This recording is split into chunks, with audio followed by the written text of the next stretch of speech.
Assalamualaikum warahmatullahi wabarakatuh. Perkenalkan, nama saya Reni Rahayati dari semester 2A.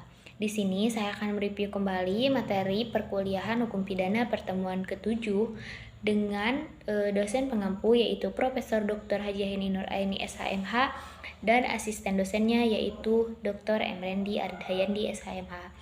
Nah, adapun review materi pada pertemuan ke-7 yaitu mengenai responsi dari pertemuan pertama hingga pertemuan ke-7 ini, di mana di pertemuan ke-8 akan dilaksanakan ujian tengah semester. Nah, adapun beberapa responsinya yaitu mengenai ulasan-ulasan materi sebelumnya, di mana yang saya tangkap analogi pohon hukum, yaitu untuk membahas hukum pidana itu saya analogikan terlebih dahulu kepada pohon hukum, di mana pohon hukum itu bercabang. Ada cabangnya yaitu hukum publik. Nah, di sini hukum publik itu memiliki cabang juga yaitu hukum pidana. Nah, hukum pidana itu ada hukum pidana formil dan juga ada hukum pidana material. Nah, hukum pidana formil adalah hak negara memberikan sanksi atau menerapkan sanksi bagi yang melanggar hukum. Sedangkan hukum pidana material adalah bagian hukum pidana yang berisi larangan dan keharusan yang apabila melanggarnya dikenakan sanksi. Nah, adapun unsur-unsur tindak pidana menurut Mulyatno, yang pertama perbuatan pidana, yang kedua yaitu pertanggungjawaban pidana, dan yang ketiga sanksi pidana. Dan apabila dirumuskan yaitu 1 tambah 2 sama dengan 3 atau 3 ditambah 3 sama dengan 1 ditambah 2 kan sama. Nah, jadi dimana perbuatan pidana tambah pertanggungjawaban pidana, nah kemudian akan menjadi sanksi pidana. Nah, pasti ada sanksi pidananya. Kalau melakukan tindak pidana, nah pasti ada pertanggungjawaban pidana. Nah, dimana ada kedua unsur tersebut, maka akan ada juga sanksi pidana. Seperti itu ya. Kemudian sumber-sumber hukum pidana. Yang pertama ada KUHP. Nah, yang kedua yaitu peraturan lain di luar KUHP atau hukum pidana khusus. Dan ada juga memori pantulinting. Terus ada juga hukum pidana adat.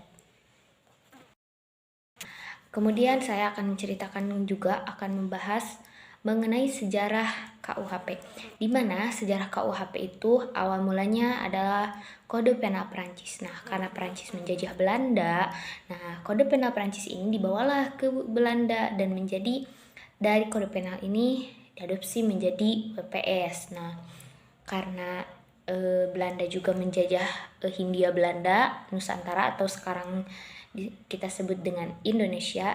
Nah, WPS ini tuh dibawa ke Indonesia. Nah, dibawa ke Indonesia tuh berubahlah menjadi WPSNI, Wetboek Panstrap Nasional Indi, ya seperti itu kalau di Indonesia. Kemudian setelah Indonesia merdeka, diubahlah WPS ini menjadi WPSNI. Nah, sebelum tanggal 1 Januari 1918 itu masih menggunakan KUHP wilayah masing-masing ya di Hindia Belanda itu. Nah, masih banyak ya mengenai responsi tentang pertemuan sebelumnya. Nah, ada juga tindak pidana atau delik. Nah, kenapa sih lebih sering dikatakan tindak pidana gitu, terus enggak perbuatan pidana atau pelanggaran pidana gitu? Nah, ada beberapa alasan. Nah, pertama, alasan sosio-yuridis. Hampir semua perundang-undangan menggunakan istilah tindak pidana ya. Kemudian semua instansi penegak hukum, aparat penegak hukum juga menggunakan istilah tindak pidana ya. Terus para mahasiswa juga sering menggunakan istilah tindak pidana, tidak mungkin ada ya sebagian yang menggunakan pelanggaran pidana, tapi setahu saya dan yang setelah saya pelajari itu memang para mahasiswa itu lebih sering menggunakan istilah tindak pidana. Nah, kemudian unsur-unsur tindak pidana. Unsur-unsur tindak pidana itu ada banyak sekali ya, perbuatan, terus akibat dari yang menjadi syarat mutlak delik, terus unsur melawan hukum, terus ada juga unsur lain yang menentukan sifat tindak pidana, terus unsur yang memberatkan, terus ada juga unsur tambahan.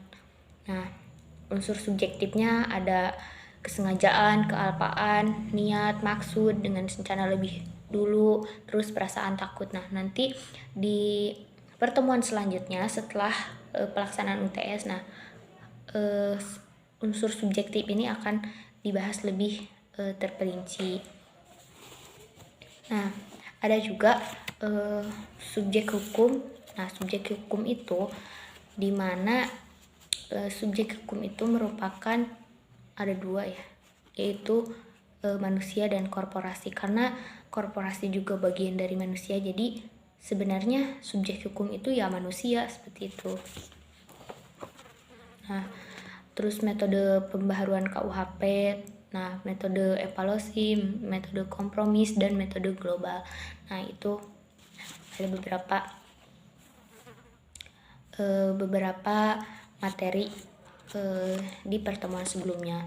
Nah, ada juga yang tujuan dari ajaran sebab akibat. Nah, ini tuh materi sebelum materi pertemuan ke-6 ya.